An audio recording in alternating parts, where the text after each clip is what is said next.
Good morning. Today is March the 18th.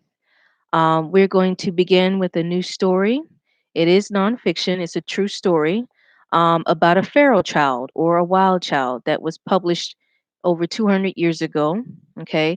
And this is following our discussion from yesterday based on the video and based on the introduction I gave to you about what feral children are.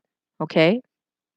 I have sent you the story in PDF, so hopefully you have it printed or you can read on the screen with me.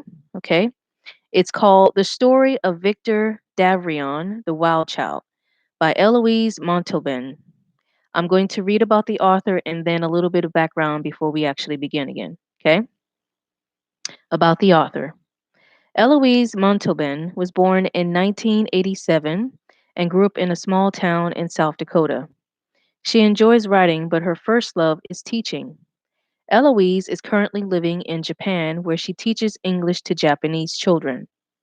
Now, I'm going to read a little bit about the background again, following our introduction of what feral children are.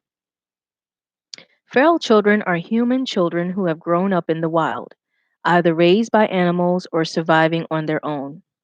There have been stories of feral children throughout history, and even in the modern day, there are occasional news stories about children growing up outside of human society. But this one is one of the oldest, okay, and it takes place back in the 1700s in France. All right, and there is a movie about it.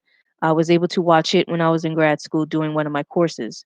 It is a classic, and I do hope that you'll be able to download it when you can and actually watch the film. I will, after this, post maybe just a preview introduction about who Victor was from a YouTube video of 2 or 3 minutes. So when we completely finish this story, I'm going to attach some questions to it. Okay. So we're going to begin with part one.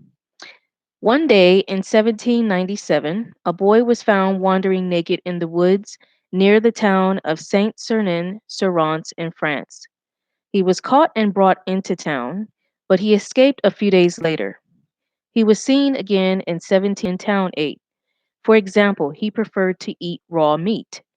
These things made people think that he had been living alone in the woods for a long time. Especially interested in him because at that time, many people talked and argued about what makes people human. They thought that language was one of the main things that made people human, yet here was a boy who didn't know how to speak. Was he human? Could he be taught to speak and behave like a human? So, in part two, I want you to think of this question: what makes people human? Is it language? Is it socializing? Is it the physical?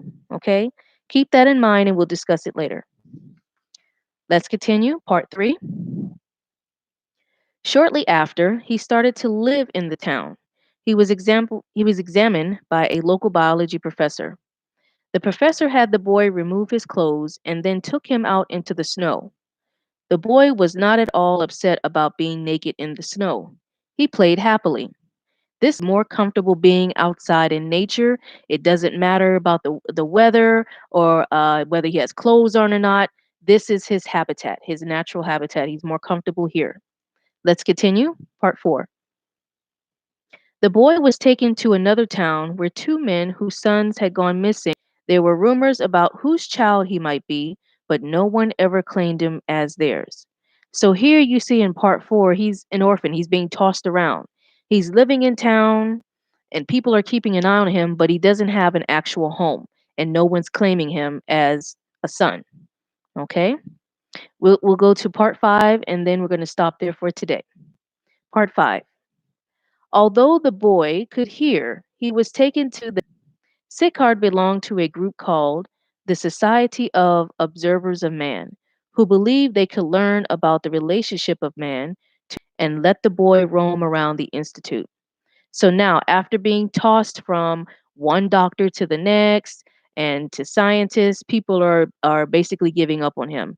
And now he's left roaming around this special institute for deaf people. And this boy isn't deaf. He just lacks language skills for now. Okay, so we're going to find out more information about this boy tomorrow. As of right now, I'm going to post a short video about the story of Victor Davrion. Okay, it's a 2 to 3 minute video from YouTube, but the movie you will have to download on your own when you get a chance. Okay, it is a classic movie about his lifestyle in general. This will conclude our lesson today.